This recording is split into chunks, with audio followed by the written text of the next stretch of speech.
I took a look at the title and cover art and said to myself, no, there is no way this is anything but another trashy ecchi, so I ignored it. Chaos-kun, Chaos-kun, it's actually full of really deep feelings. Yeah, I know what organs you're getting feelings in, bro. Chaos-kun, Chaos-kun, it's really popular now. Yeah, so are high school girls when they show enough skin to their classmates, and yet I can always find something better. Chaos-kun, Chaos-kun, that YouTuber you highly respect got super emotional over it.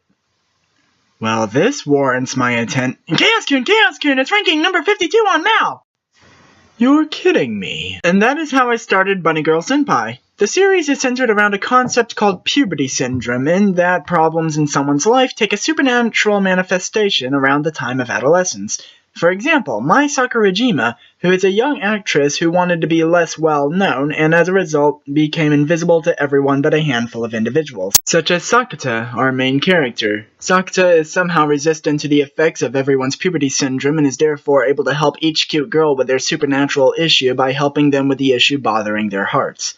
I see why it's popular. Each episode felt like an experience, and personally my favorite things were its depth and romance. Most cases of puberty syndrome were given a sciencey sounding explanation that sounded like it could work, and I actually felt my brain cells being worked, and as far as the romance, I do feel like Sakata and Mai each bring something to the other's life, and also it just has some really cute moments. However, with most of its humor, I think I gave a real laugh once or twice, but most of its jokes was bordering on cheap.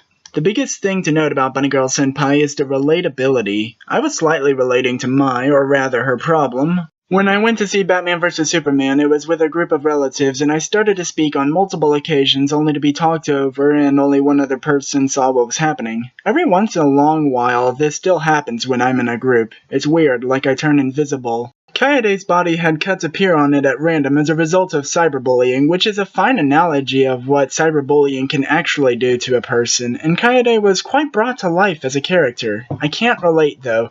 Up until about high school, I wasn't able to see my classmates as anything other than cheap entertainment. Do you feel bullied when people who aren't real insult you? I was only able to slightly relate to one more problem after Mai, I assume because this is geared towards normal people, in other words not me, and yet I'm immersed in its depth, and even found myself emotional over some of the characters because while they are initially presented as things we've seen before, they all show unexpected sides making them unexpectedly realistic and, well, deep. I'm happy the majority and I can finally agree on something since I wasn't on the hype train for his Season 3 Hero Aka, Darling in the Franxx, you know, other things from 2018 Spotlight, and the logic errors.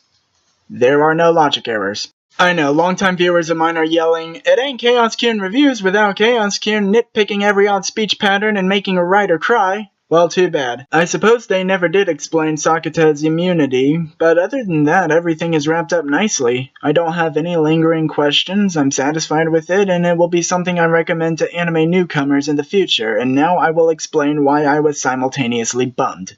It goes back to what I said about this anime being for normal people, and of course I realize no one is expecting me to fall head over heels for the characters. But I look at these highly developed characters designed so that in one way or another the very hearts of most normal people would be moved, and yet even the deepest connection I formed, which I described earlier, was only something slight. What I'm saying is I'm reminded how different I am from others, how alien I must seem even amidst other anime fans. You want to see what I relate to? Look at my review of Happy Sugar Life and my 2018 recap. Now there's a character I can relate to.